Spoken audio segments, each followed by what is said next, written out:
I think when it comes to the topic of weight loss in today's cancel climate, it feels like walking on eggshells. Honestly, maybe even kicking grenades around. Listen, I've been every girl on the weight spectrum. Skinny, slim, thick, a little bit overweight, and just straight up plus size. Promoting positive weight loss and or wellness doesn't equal body shaming. So let's talk. If you're just now following me, I was 213 pounds, went on a weight loss journey in 2017, lost 85 pounds, and kept it off for 4 years. You can watch how I did it in this video. Fast forward to 2023, post-pandemic, a tipping mental health, and 20 pounds later, this is my fitness update. Hey you, I'm Mombolwa. I'm a beauty and wellness content creator based in Los Angeles.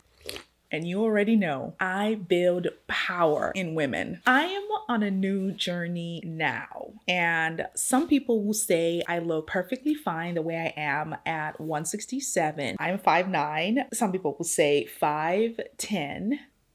I am some people.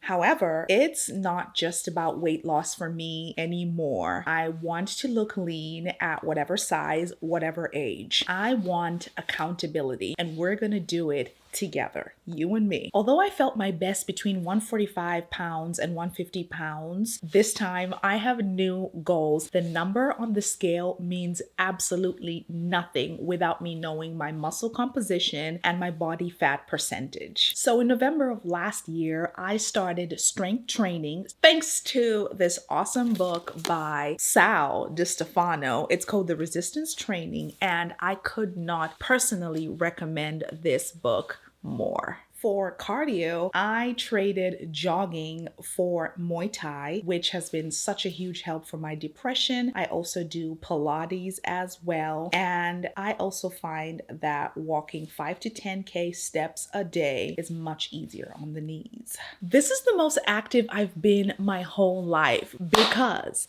this is the era of the athletic body. Okay, I want it all. The abs, the butt I never had, the strength, the 18% body fat, and everything. It's around the 18% body fat percentage when we start to see visible abs, not the forced ones we try and see when we tense up and suck at the same time. Now listen, these are my goals. I'm not a doctor. I'm just a big mouth with some goals and a camera. At 40% body fat, you're obese. And full disclosure, mine is 25. I actually never thought I would actually say the words, I love working out. No matter your size, 2 or 14, you still need to work out and you still need to eat your vegetables. Although it's easier to be motivated to work out when everything is perky, perfect, and jiggle free, pack those titties in a high impact sports bra and let's keep it moving. There's no need for shame and self-flagellation. Food is a love language on this channel too. This channel endorses productivity, femininity, and wellness. We're not trying to be lazy women because real growth is not for lazy women. On this new journey, we're going to be debunking the notion that lifting heavy weights will make you look like a man, because some of you can clean a whole house with a baby on your left arm. So why then don't you have one big left bicep? And if it were so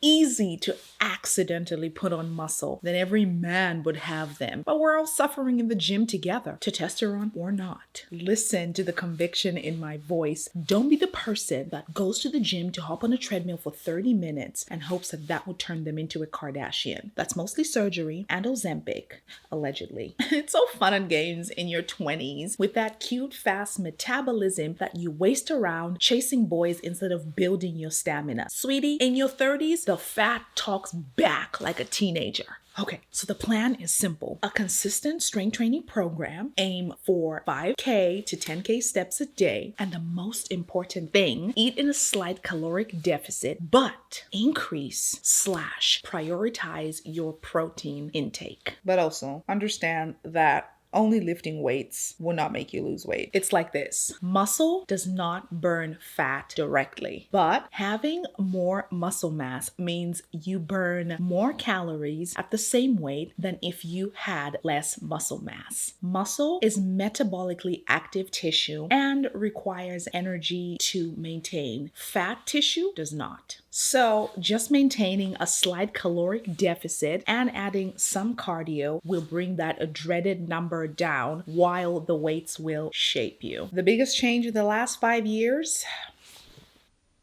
I'm not vegan anymore. I eat mostly plant-based now, 95%, and I have since added 3 things to my diet: salmon, ahi tuna, and shrimp. Now, before you come for me, here's why. My physical needs have changed. I started weightlifting, obviously, and it became apparent to me and my personal trainer that I was not hitting my protein numbers for the goals that I would like. So instead of just depending on a protein shake every day, I saw it more beneficial for me to actually provide my own body with nutrients from natural foods as opposed to a protein supplement alone. And after reading The Blue Zone's Solution by Dan Buettner and Brain Maker by David Perlmutter, it became apparent to me that life is about longevity. You're not old, you're just out of shape.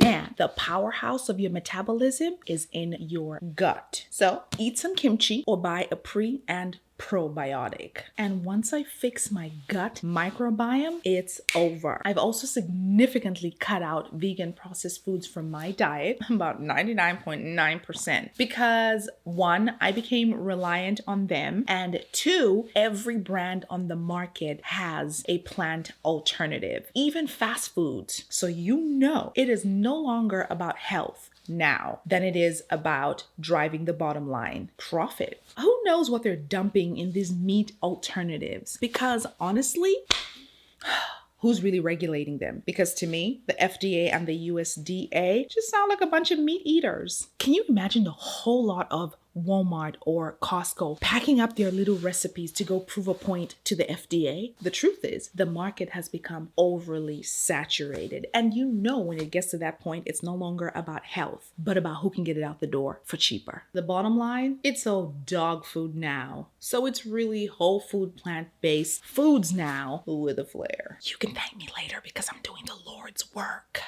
Feel free to ask me how I feel after 5 years of being vegan. Whatever your circumstances are for clicking on this video, you are where you are, not because you had one bad burger and French fries yesterday. You're here because your bad habits and your fixed mindset had a baby. You. And because you've been cheating on yourself with procrastination, paralysis, and poor eating, we need to lose some dead weight and quit giving CPR to dead situations. When it comes to your bad habits, true change begins when you realize that no one is coming to save you. If you can't stop eating the unhealthy foods you like, you will have to face your own body calling you a failure in the most invasive way. It's like suicide, which is notably the sincerest form of self-criticism. Instead of self-criticism, adopt self-discipline and self-compassion, which is the sincerest form of self-love. First, sweetie, we heal from food toxicity. We eat only when we're hungry, and we understand our hunger cues intrinsically, because oftentimes thirst and dehydration often present themselves as hunger. Sis, are you really hungry? Growth is turning away from food when satisfied and moving on to other productive things instead. Eating is not a passive activity. You can't numb yourself in front of the TV, eat a whole bag of gummies, a whole bag of chips, drink a whole bottle of wine, attempt to portion control dinner, and wonder why the scale won't budge. Also, I don't know who needs to hear this, but calories and alcohol count. What's wrong with us millennials? Why can't we be like the Gen Zs and ingest a bunch of THC and then go to bed? Mindful eating, or a lack thereof, starts and ends with your psychology. Are you okay? Avoid seeking how you love yourself from the internet. Even if it's a great place, the advice is mostly constructive and cookie cutter based. Only you know. Self-love is the most abused buzzword on the internet right now. Take yourself seriously. You're not a reel, a short, or a TikTok. But please, by all means, go ahead and follow and subscribe to mine. Look at me. You are beautiful and strong, and you deserve to look and feel healthy. You are in charge of how you look and how you feel. Also, normalize looking at yourself naked in the mirror once a day. I know puberty and pregnancy wrecked us, but I promise if you look long enough, you will see the beauty. So, women of the internet, let me know in the comments section what shapes how you eat. Is it trends, mood swings, stress eating, the weather, men, or all of it at once? Also, how'd you get yourself in your mess? Drop the tea. Can you recall moments when you abused food? Me? Several. Every time I was troubled, food never let me down. I always had a poor relationship with food. And as a child and an adult, I ate my feelings. This time, I'm going to bring you guys along with me and share my entire journey. Feel free to do the same on my other socials as well. Lastly, being unhappy in your weight is not about the position you're in now. It's about who you're trying to become and how many times you are willing to take a shot to meet the best version of yourself. Thank you for sticking it out this far. You guys are amazing, and I can't wait to see you in my next video. Kisses and love. Bye!